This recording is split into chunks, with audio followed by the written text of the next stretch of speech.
오늘은요, 민수기서 16장 1절로 11절의 말씀입니다. 자, 지금 우리가 14장부터 쭉 봤어요. 14장에는 뭐냐면, 가데스 바네아의 반역 사건이 일어났었고요. 그 다음에 15장은 뭐냐면, 삽입구예요. 그러니까 계명에 대한 말씀이 나왔던 거고, 지금 16장에서 다시 또 고라의 반역 사건이 나오는데, 이게 뭐냐면 이 중간 사이가 38년의 시간 차이가 있다라는 거예요. 그러니까 가나안 땅 앞에서 반역 사건 한 번 일으키고 38년간 돌았다가 다시 지금 가데스 바네아에 왔는데 다시 한 번 더 반역 사건을 일으키고 있다라는 의미입니다. 그러니까 민수기는요, 이 광야에서 38년 동안 무슨 일이 있었는지 이게 상세하게 언급하지 않아요. 근데 14장과 16장, 15장 삽입장이니까 14장과 16절을 해서 반역과 반역을 얘기하고 있다는 거예요. 그럼 뭐예요? 약속의 땅 가나안 앞에서 시작도 뭐예요? 반역이었고, 그죠? 출애굽 1세대가 다시 한번 돌아왔는데 또 뭐 하고 있는 거예요? 또 반역을 하고 있는 거예요. 지금 그 그림을 여러분 보셔야 된다는 것입니다. 지금 이렇게 이스라엘 백성들이 늘 하나님을 배반해요. 불순종해요. 그 모습이 너무 적나라하게 드러나요. 그런데도 하나님은 포기하지 않으세요. 어떻게든 가르치고 변화시키고 회복시키려는 하나님의 이 열정적인 사랑이 안에 담겨 있죠.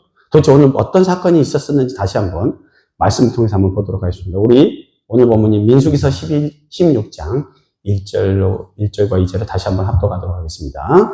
시작. 레위의 증손 고핫의 손자 이스라엘의 아들 고라와 르우벤의 자손 엘리야의 아들 다단과 아비람과 벨렛의 아들 온이 당을 짓고 이스라엘 자손 총회에서 택함을 받은 자, 곧 회중 가운데서 이름 있는 지휘관 250명과 함께 일어나서 모세를 거스르니라. 지금요, 레위 지파의 고라, 그리고 르우벤 지파의 다단, 아비라, 온 4명이 주도를 한 거예요. 당을 지었습니다. 그리고 이 무리들의 리더격인 고라와 그 일당이 또 250명의 족장, 이름 있는 250명의 족장을 자기 편으로 끌어들이죠. 그래가지고 이 모세와 아론의 통치권에 도전을 합니다. 왜 그랬을까요? 지금 38년 돌아왔잖아요. 왜 그랬을까요? 그들은요, 출애굽을 했잖아요. 출애굽 1세대입니다. 이분들이요. 돌아왔는데 지금 광야에서 40년이 다 되도록 광황하다가 결국 1세대들이 다 죽게 된 상황이 된 거예요. 이분들은. 어차피 뭐 1세대들은 가나안 땅에 들어가지도 못하고 죽게 되는데 어차피 이리 죽거나 저리 죽거나 상관없다는 거예요. 우리는 모세와 아론의 리더십을 인정할 수 없다는 거예요. 이대로 죽을 수 없다는 생각으로 반역을 한 것이죠. 그런데 이 반역 일당 4명을 성경이 방금 언급하실 때 그들의 지파에 대해서 언급을 하시잖아요. 근데 그들이 반역을 주도한 이유와 그 이유와 근거를 그들이 어떤 지파였는지에 따라서 유추해 볼 수 있는 내용이 있습니다. 제가 좀 설명을 드리면 고라는 지금 성경에 보면 무슨 지파라고 그랬어요? 레위 지파. 고라는 레위 지파입니다. 모세와 아론도 사실 레위 지파예요. 같은 지파입니다. 고라는요, 성막의 기물을 운반하고 관리하는 일들을 담당하던 고핫 자손의 한 사람이었습니다. 출애굽기 6장 21절과 24절을 보면 이 고라가 어떤 사람이냐면 모세와 아론의 친사촌입니다. 친사촌. 가까운 사이예요. 그죠? 가까운 형제지간이에요. 그런데 그는 마음으로 이렇게 생각했던 거죠. 아니, 모세와 아론도 같은 나와 같은 레위 집안이야. 왜 그들만 통수권을 가지고 있는가? 왜 아론의 집안만 대제사장 직분을 독식하는가에 대한 불만이 있었다는 것이죠. 나도 이만한 혈통, 나도 레위 집안, 이만한 경력, 하나님과 오래 섬겼다는 것이죠. 이만한 지식 있으면 이 정도 일은 맡아야 하지 않나? 나도 대장이 될 수 있지 않나? 라고 생각을 한 것입니다. 그러나 이런 생각은 누가 주는 생각이었던 거예요? 공동체를 분열시키는 사단이 주는 마음이고 생각이었던 것이죠. 그래서 그런 교만한 마음이 그 안에 들어와 버리니까 이렇게 반역을 일으킨 것이죠.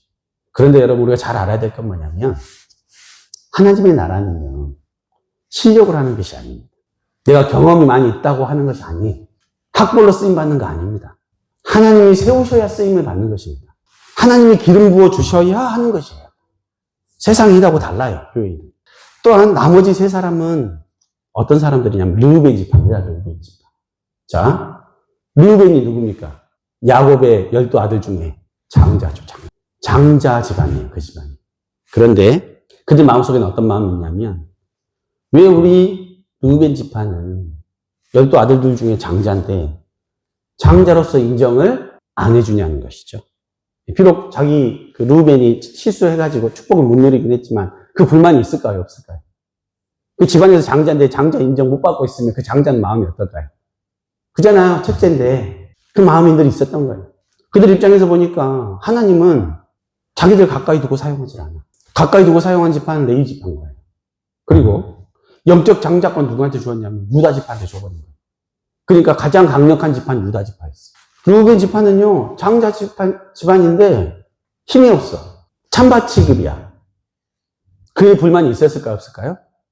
있었다는 것이죠. 그러니까 우리 지파가 결국은 이스라엘 전체 중에 리더가 돼야 된다는 생각이 있었던 거죠. 그 불만으로 말미암아 반역을 하게 된 거죠. 고라의 마음과 그죠? 이들의 마음이 어떤가요? 딱 맞은 거예요. 그러니까 당을 같이 지은 거예요. 이 무리가 만든 4명의 리더라 그랬잖아요. 아까 고라와 3사람. 근데 이 4명 중에 3사람이 르우벤 지파인 거예요. 그죠? 그러니까 거의 대부분이 르우벤 지파라는 거예요. 그 많은 사람들 거기에 속해 있었던 이유가 있었다. 자, 오늘 본문의 이 반역 사건을 좀 더 객관적인 시각으로 제가 보면 평가해 보면 이렇습니다. 출애굽 시대에 일어난 반역 사건들 중에서요. 반역 사건들이 몇 번 일어나요. 그런데 이 고라 일당이 일으킨 반역 사건이 가장 조직적인 반역이었습니다. 가장 조직적인 반역이에요. 그게 고범죄죠. 고의적으로 한 거예요. 그게 뭐냐면 기타 반역 사건은 어떤 거냐면 이스라엘 회중 전체에 의해서 특별히 주도자나 선동자가 없이 그냥 우발적으로 일어난 반역이었던 거예요. 충동적으로. 그러나 지금 이 고라 사건은요. 완전히 다른 거예요. 계획적이고 의도적인 것입니다. 아까 우리 이전에 15장에 봤던 뭐요? 고범죄예요, 고범죄. 개인적으로, 의도적으로 정권 탈취를 목적으로 저지른 반역이라는 것입니다. 아주 하나님 편에서 악한 것입니다. 이것은요, 당시 신정체제, 신정체제라는 것은 하나님이 직접 통치하시는, 그잖아요, 모세를 통해서. 이스라엘 통치하고 있을 그때에 하나님의 권위와 통치권에 정면으로 도전하는 행위였던 거예요.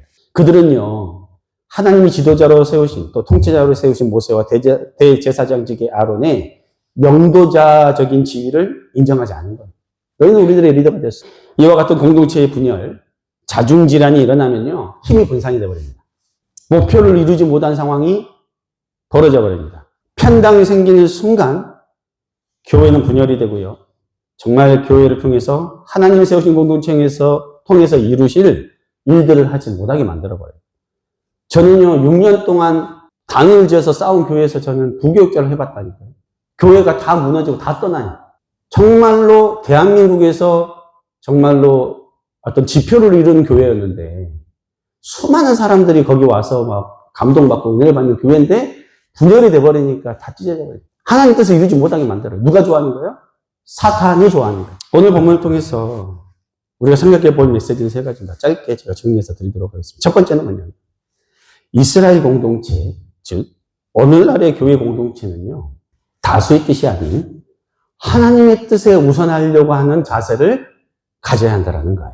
교회 공동체도요, 사실 민주주의 같이 보통 공동의회를 하거나 뭘 하면 뭐예요? 투표를 하죠. 그래서 숫자가 가장 많이 나오는 것으로 결정을 하잖아요. 과반 이상을 한다거나 3분의 2 이상을 한다거나 투표제와 의결제를 두고 있어요.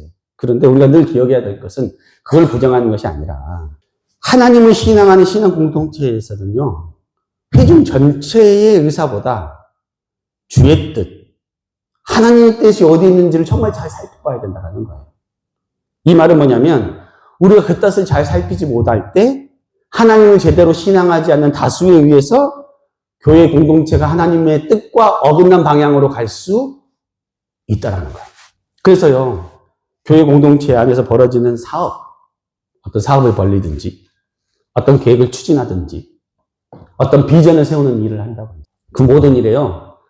정말 신중을 기할 뿐만 아니라 정말 이것이 하나님이 원하시는 일인가?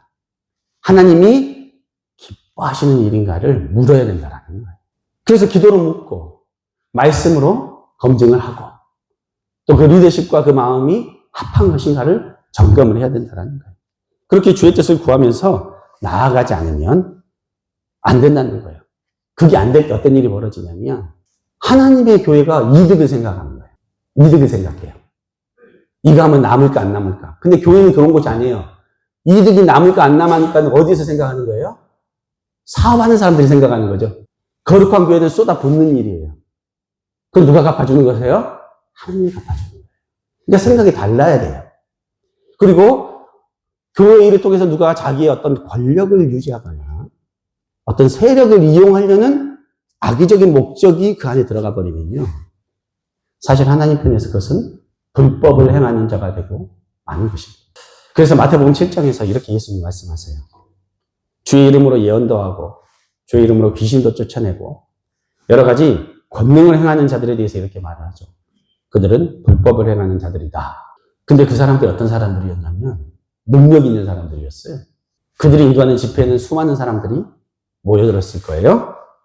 그들이 선포하는 비전에는 많은 사람들이 호응을 해요. 물질도 막 헌금을 해요. 집회한다 그러면 사람들 모여들어요. 그러나 그들은 하나님이 보실 때 불법을 행하는 자들이 될 수 있다는 거예요. 정치적으로요. 교인들을 선동하고 하나님의 말씀을 대언하라고 마련해 준 강대상에서 정치질을 하는 목사들은요. 이미 불법을 행하는 자예요. 예수님 시대에도요. 로마 압제 시대 때 수많은 이스라엘 사람들이 예수님이 정치적으로 로마를 뒤집어 엎어주기를 원하셨어요. 사실 예수님에게도요. 그런 능력이 있으셨어요. 대중적인 인기도 있었고 리더십도 있으셨어요. 사람들도 원했어요. 그러나 예수님은요. 자기가 죽는 십자가를 지셨고 당신을 따르던 제자들에게 자기를 따라 십자가를 지라고 또 나를 따르라고 말씀하신 거예요. 내가 너희에게 맡긴 양들 치고 먹이라고 말씀하셨어요. 성도 여러분, 선동되면 안 돼요. 미혹되지 말아야 합니다. 지금 마지막 시대예요. 자칭 성지자처럼 말하는 사람들이 많이 나와요. 세상을 바꾸자고 말하는 사람들, 세상을 막 뒤집어 엎자고 말하는 사람들, 그런 말 들어서는 안 돼요. 하나님이 지금도 이 세상을 여전히 통치하고 계시고 모든 하나님의 계획 가운데 가고 있는 거예요. 악한 왕도 하나님이 세우시고 뒤집어 엎으시고 하시는 거예요. 하나님이 하시는 거예요. 사람이 하는 거 아닙니다. 다수가 무슨 말을 한다고 따라가서는 안 돼요. 다수가 무슨 결정을 했다고 다 맞는 것이 아니라는 거예요. 우리가 정말 근신하고 끼어 있어야 할 이유라는 것입니다.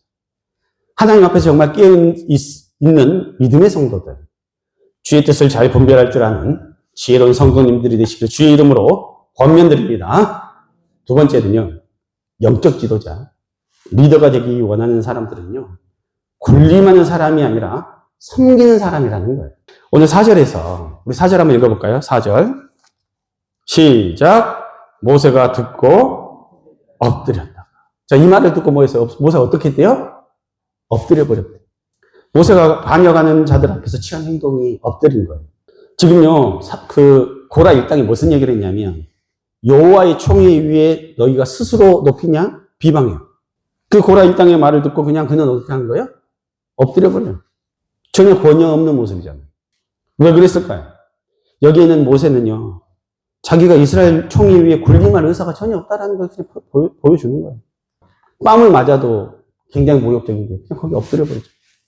그들은요, 총회에 모세가 스스로 높인다라고 막 공격했지만 사실 그 말은요, 자신들이 그렇게 되고자 한 입장을 자기들 입으로 얘기한 거예요.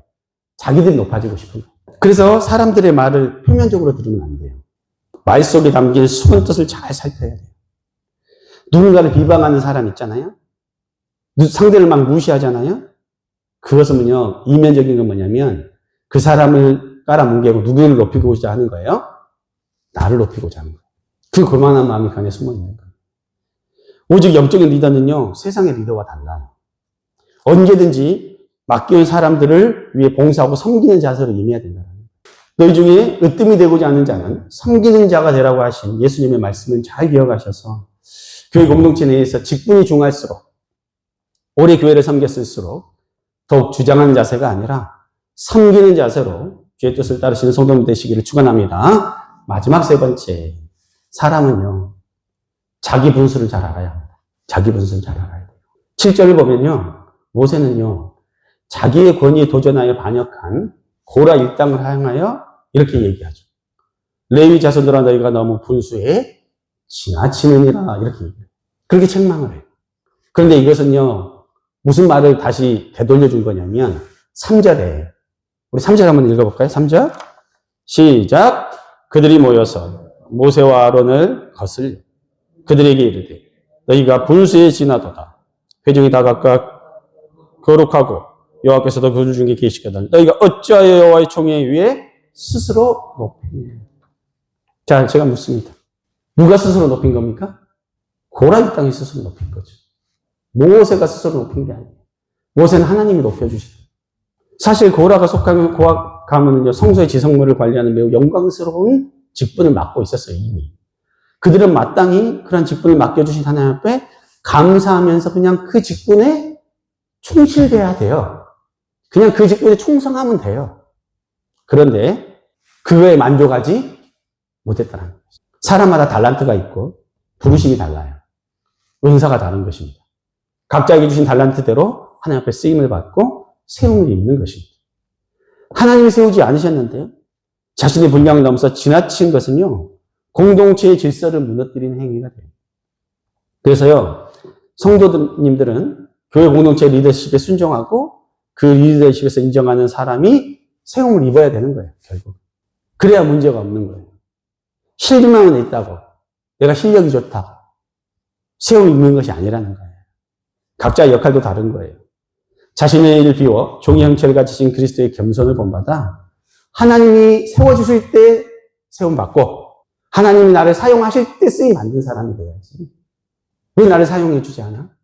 왜 나를 알아봐 주지 않아? 그러지 말아야 된다는 것입니다.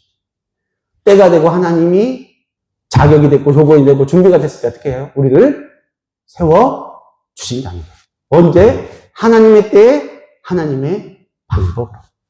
왜 나를 알아주지 않나? 그것은 하나님 안에서 우리가 정말로 하나님을 인정하지 드리지 않는 그런 믿음 없는 행위의 모습이라는 것을 여러분 꼭 기억하시기 바랍니다. 결론을 맺겠습니다.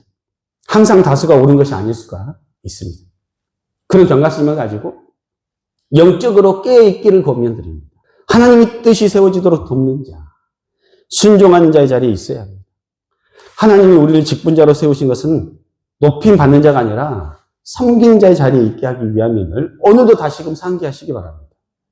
나의 역할, 하나님이 주신 달란트와 은사 안에서 분수에 지나지 않는 겸손한 자세로 하나님이 섬기시는 귀한 주의 권속 돌리시기를 예수님의 이름으로 축원합니다. 기도하시겠습니다.